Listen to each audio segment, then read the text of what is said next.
Bonjour à tous, j'espère Bémet que vous allez bien, Mzrat Hashem, que tout va bien. On va dire un mot ensemble sur la fête de Shavuot qui s'est passée hier et avant-hier. Vous n'êtes pas sans savoir que mardi soir vous avez veillé et ça a bien déréglé votre sommeil, mais pourquoi? Vous savez que 2000 ans auparavant, lorsque nous avons reçu la Torah au Mont Sinaï, les Bnei Israël ont dormi la veille. Et Dieu a dû envoyer éclairs, tonnerre, son de chauffard pour réveiller les Béné Israël qui dormaient profondément avant de recevoir la Torah. C'est un événement étrange que tous les commentateurs, les Rebbeim, Admorim, tous se posent cette question, mais comment ça se fait? Nous, la veille d'un prêt bancaire, on ne dort pas, on fait le tour 9 fois, la veille d'un examen, on repeint l'immeuble, et eux, Matan Torah, Arsina, ils ont dormi. On va essayer de voir une Nekuda, Bezrat Hashem.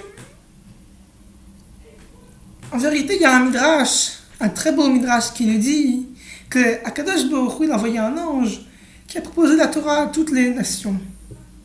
Et chacune a dit non pour un argument, non pour un argument, jusqu'à qu'on est venu demander à nous, et on a dit la Sevenishma. Tout ce que dira Hachem, la Sevenishma. On fera et après, on commencera à étudier. En vérité, derrière cet événement, il y a toute une philosophie auquel nous pouvons aujourd'hui méditer. Et je vais direct, droit au but. Les Béné Israël ont dormi.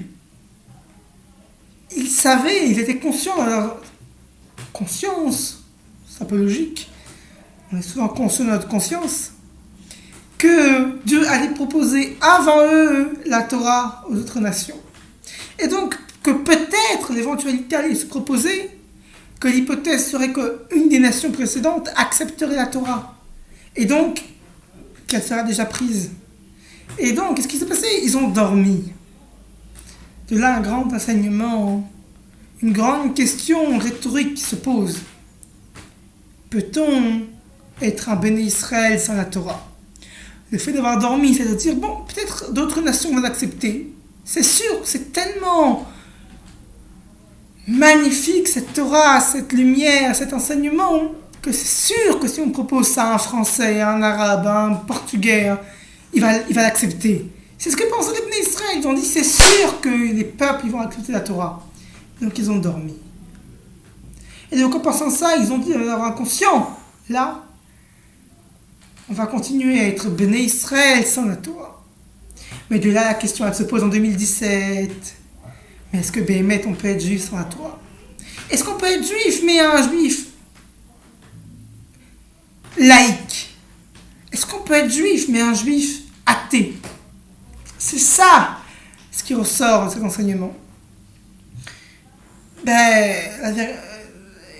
Il y a dans le judaïsme plusieurs dimensions. Une dimension de peuple, lorsque l'on conquérit les terres. Une dimension politique avec le royaume de David. Une dimension historique. Et ce ne sont que des dimensions. Ce qui nous rassemble, c'est la Torah. Sans Torah, il n'y a pas de peuple juif. La preuve, Abraham Avinu. Il sait déjà la Torah. Abraham, le Rumash nous dit, quand les anges sont arrivés, il leur a donné des matzot. C'était Pessah. Yaakov Avinu. La Torah nous dit, quand il s'est déplacé à un moment donné, il était à un endroit, je ne sais plus où, j'oublie le repère précis. Il était à un endroit, il devait aller à un autre endroit, et c'était Shabbat. Mais Shabbat, on a une limite maximum, on ne peut pas sortir d'une ville à un autre. Enfin, on ne peut pas faire plus que 2000 coudées. Alors, il faut déplacer le centre. Et quand le centre est déplacé, on peut refaire 2000 coudées encore. Donc, c'est ce qu'il a fait. Ça, c'est des Rabbanan. C'est une halakha des Rabbanan. Ça veut dire qu'Abraham, il a fait Pessah. Un événement historique qui s'était même pas encore passé. Et Yaakov, il a fait une halakha des Rabbanan du déplacement pendant Shabbat.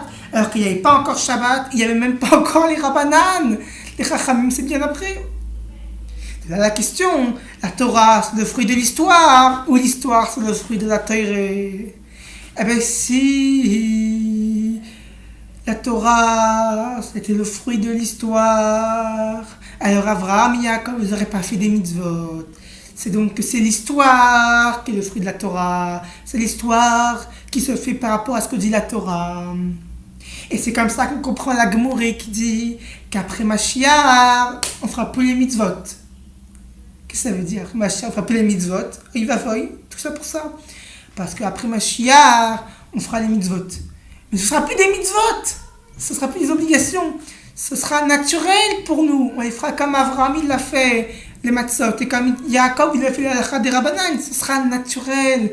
Ce sera notre âme. On sera un avec nous-mêmes, avec notre âme de juif et notre belle Torah. Et Shabbat Shalom à tous.